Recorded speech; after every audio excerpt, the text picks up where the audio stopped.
ശ്രീകുമാർ, ഈ പ്രതിപക്ഷ നേതാവ് പ്രതീക്ഷിക്കുന്ന പോലെ ഒരു 100 സീറ്റ് വിജയം എന്നുള്ളതൊക്കെ സംഭവിക്കുകയാണ് എങ്കിൽ അദ്ദേഹത്തിന്റെ മുഖ്യമന്ത്രി കസേരയ്ക്ക് വലിയ വെല്ലുവിളി ഉണ്ടാകില്ല എന്ന് തോന്നുന്നു.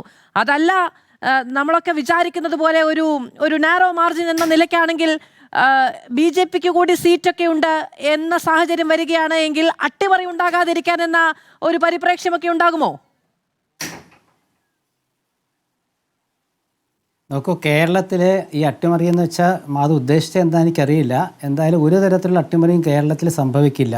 രണ്ടാമത്തെ കാര്യം, ടീം UDF എന്ന് പറഞ്ഞാൽ അതിൻ്റെ അർത്ഥം അതൊരു വൻ വിജയമാണ്. ഒരുപാട് നിലപാടുകൾക്ക് കിട്ടിയ അംഗീകാരമാണ്.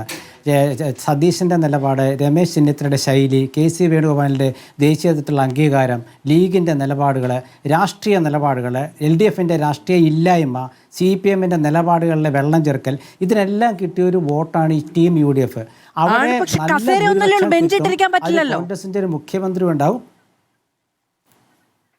അല്ല, ഒറ്റ കസേരയേ ഉള്ളൂ. ആ ഒറ്റ കസേര ഒരു മുഖ്യമന്ത്രി ഉണ്ടാവുള്ളൂ. ആ മുഖ്യമന്ത്രി തിരഞ്ഞെടുക്കപ്പെട്ട ഒരു MLA ആയിരിക്കും, യാതൊരു സംശയവും വേണ്ട.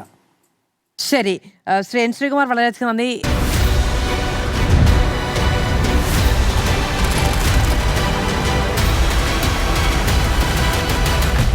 Debate with Madhu Saji.